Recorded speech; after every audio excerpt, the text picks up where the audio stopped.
S'il y a bien un exercice dans la vie qui sert à rien, c'est bien le développé décliné. Je vois beaucoup de gens qui font du développé décliné et pourtant ils ne prennent pas beaucoup de pectoraux. Donc je ne sais pas pourquoi ils le font le décliné. Et le premier argument qui fait que ces gens-là font du décliné, et si c'est ton cas, c'est peut-être un de tes arguments, c'est que mais comment on fait pour prendre du bas des pectoraux, Kevin? Donc je vais t'expliquer dans cette vidéo pourquoi en fait ça sert à rien de faire du décliné et pourquoi en fait justement c'est contre-productif même comparé à du développé incliné ou encore d'autres exercices de pectoraux. Donc merci de regarder cette vidéo, c'est Kevin de Case Coaching, ton coach, j'espère que tu es là. Aujourd'hui du coup on va parler de tes pectoraux. Voilà, les pectoraux ça mes points forts et il y a plein de choses que j'ai mis en pratique dans mes entraînements depuis que je suis un adhérent, depuis que je suis coach sportif, c'est encore pire parce que je sais comment fonctionnent encore mieux les pectoraux. Et donc du coup, ces pectoraux, comme tu le sais, fonctionnent bien avec l'étirement total de la cage thoracique sur des exercices polyarticulaires, notamment avec haltère, avec poulie, avec barre, etc. Mais plus avec haltère, avec poulie. Il y a un exercice que font beaucoup de gens, c'est le développé décliné. Il y a trois parties en gros qu'on peut dire pour le grand pectoral.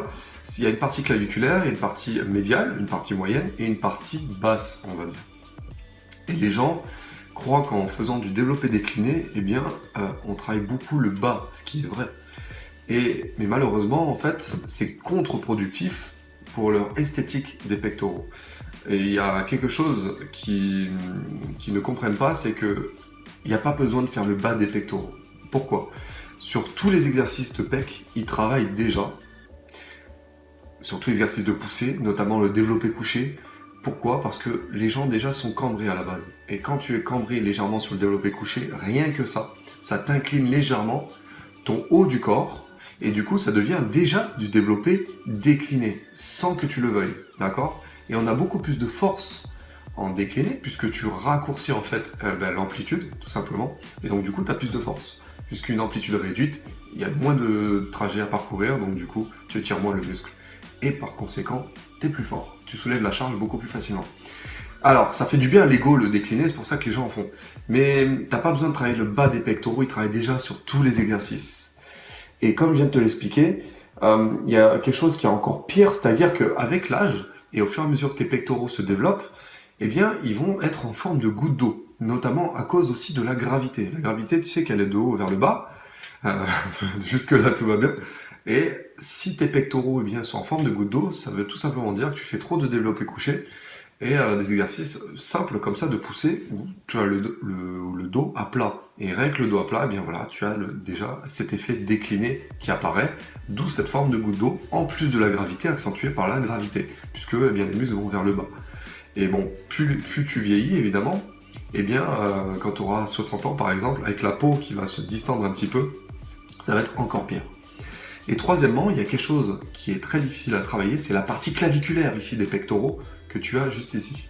Et cette partie claviculaire, elle est très difficile à travailler, notamment parce que tu as moins de fibres ici musculaires proches de l'articulation, proches de l'insertion claviculaire ici.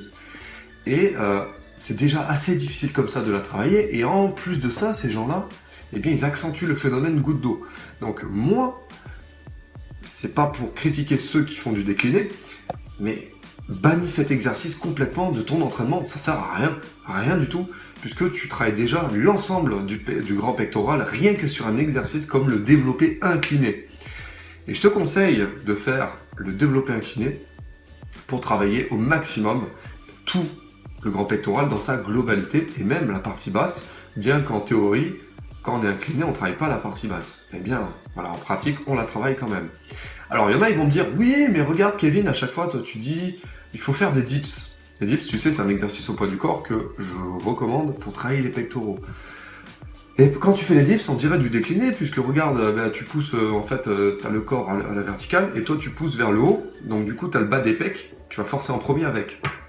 Oui, mais les dips, en fait, c'est pas pareil, parce que, de 1, tu étires totalement le grand pectoral, et si tu fais de la bonne manière les dips, normalement, tu es un peu penché vers l'avant.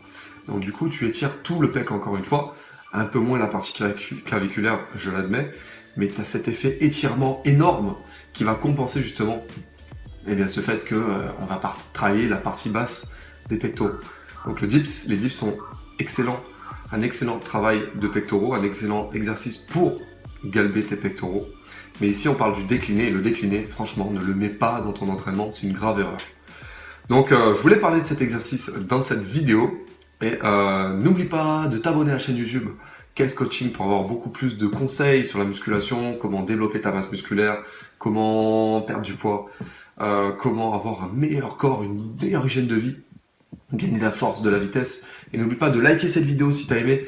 N'oublie pas aussi que j'ai un guide exprès pour ça qui s'appelle Pec maigre à pec musclé. Tu peux déjà l'obtenir en cliquant sur la fiche ou tout simplement dans le lien, sur le lien en bas de cette vidéo.